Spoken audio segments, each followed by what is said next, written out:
الحمد لله وكفى وسلام على عباده الذين اصطفى أما بعد أعوذ بالله من الشيطان الرجيم بسم الله الرحمن الرحيم فلولا نفر من كل فرقة منهم طائفة ليتفقهوا في الدين ولينذروا قومهم إذا رجعوا إليهم لعلهم يحذرون صدق اللہ العظیم.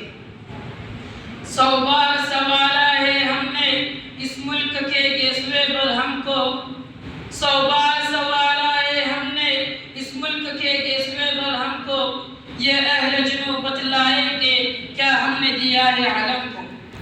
محترم صدر جلسہ، حکم صاحبان اور تعلیم زندگی کے ہم سفر ساتھیوں، اللہ رب العزت کا بڑا فضل و کرم ہے کہ اس نے مجھے آپ حضرات کے سامنے عہد حاضر میں مدارس اسلامیہ کی ضرورت اور حکومت کی پالیسی میں کچھ باتیں عرض کرنے کی توفیق عطا فرمائی. امید ہے کہ آپ حضرات میری باتوں کو غور سے سنیں گے. محترم حضرات، مدارس اسلامیہ کی چھاؤنیاں ہیں، ان کے سائے میں ہمیں ایک پاکیزہ زندگی ملتی ہے. قرآن و حدیث کے سائے میں زندگی پل کر جوان ہوتی ہے. لہٰذا ہم یہ کہہ سکتے ہیں کہ صراط مستقیم کی راہ اگر مل سکتی ہے تو انہی مدارس سے ہمیں آخرت کا سبق حاصل ہو سکتا ہے. تو انہی بوریوں پر بیٹھنے والے خیر پوش اور علماء کرام سے مدارس کی حیثیت معاشرے میں ریڑھ کی ہڈی سے کم نہیں. اسلام کے نوجوانوں، کیا آپ کو معلوم نہیں ہے کہ مغلیہ سلطنت کے زوال کے بعد اسلام پر ایک ایسا دور بھی آیا اور امت مسلمیہ ایسے نازک مرحلے سے دوچار ہوئی جس نے پورے ہندوستان کے مسلمانوں میں اس طرح وہ بیقراری کی لہریں پیدا کر دی. دین و ایمان پر الغار ہونے لگے، ان کے عقائد کو مسخ کیا جانے لگا اور مذہبی شاعر پر حملے ہونے لگے. ایسا حوصلہ شکن اور نازک حالات میں علماء مفکرین اور ملت کا درد رکھنے والے حضرات نے مدارس اسلامیہ کا جال بچھایا اور چپے چپے پر مقاصد قائم کیے اور امت کے نونیالوں اور ملت کی جہالوں کو ذہنی و فکری قتل سے بچایا. اگر یہ دوربین نگاہ رکھنے والے علماء کرام آج میدان میں نہ آتے اور مدارس و مقاصد کا جال نہ بچھاتے تو آج ہر گھر میں انجیل پڑھائی جاتی. حضرات گرامی، ان مدارس نے وہ کارنامے انجام دیے ہیں جو ہمیشہ یاد رکھے جائیں گے. ان مدارس نے مسلمانوں کی ملی تشخص اور ان کی انفرادیت کو برقرار رکھا. انہی مدارس سے ہمیں ایمان نصیب ہوا، انہی مدارس سے ہمیں وحدانیت کا درس ملا. اسلام کے نوجوانوں، مسلمانوں ہندوں کو آج بھی انہی مشکلات سے پنجہ آزمائش کرنا پڑ رہی ہے. بس تنظیم یہ چاہتی ہے کہ مسلمانوں کی دینی بیداری اور شریعت اسلامیہ سے والہانہ و مخلصانہ محبت و جذبات کی لگاؤ کو ختم کر دیا جائے. اس لیے انہوں نے یہ پالیسی اختیار کی کہ مدارس کا رشتہ دہشت گردی سے جوڑ دیا جائے. اس لیے کہ مدارس جو ریڑھ کی ہڈی کی حیثیت رکھتی ہے، اس میں اگر وہ کامیاب ہو گئے تو ان کا مقصد حاصل ہو جائے گا.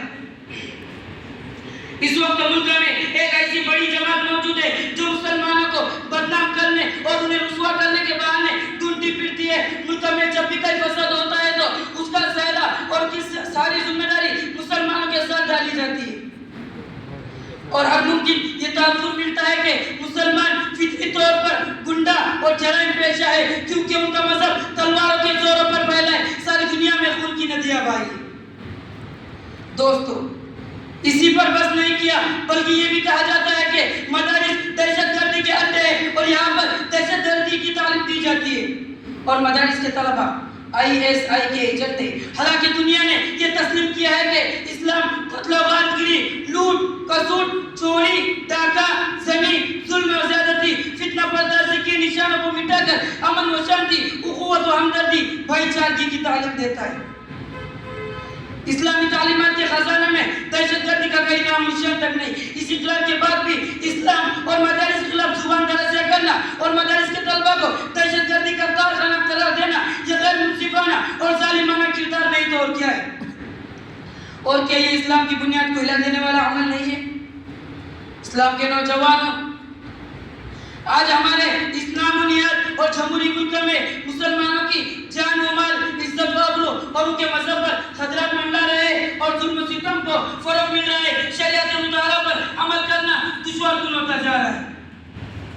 حضرات گرامی، وزارتی گروپ کے رپورٹر نے تیل چھڑکنے کا کام کیا، ان کے ساتھ افشانیاں، اشتعال انگیزیاں اور مدارس کے خلاف زبان درازیاں اور مدارس کے طلبہ کو دہشت گردی کا کارخانہ قرار دینا، اور انہوں نے مسلمانوں کے اندر بے چینی کی لہریں پیدا کر دی۔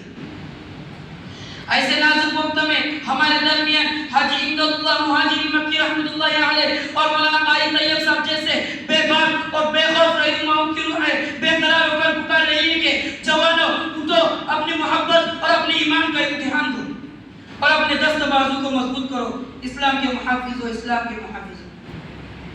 سندھ سے حیدرآباد تک، چین تک، برما سے بہار تک، کشمیر کے وادی سے کنیا کماری تک آپ کی شمشیروں کی چیخیں سنائی دے رہی ہے، کانپور سے بھاگلپور تک آپ کی جگردوز داستانوں سے اگیار کھچا کھل پڑ چکے ہیں، بالا کوٹ کی پہاڑی سے آج بھی اسماعیل شہید رحمۃ اللہ علیہ کی ہڈیوں سے یہ صدائیں آ رہی ہے کہ قطب مینار کی بلندی، لال قلعے کی دیواریں، تاج محل کی میناریں، شہیدان شاملی کی روحیں زبان حال سے دست بست فریاد کر رہی ہے کہ خالق کائنات ہماری قوم کو جذبہ جہاد اور شوق شہادت نصیب فرمائے۔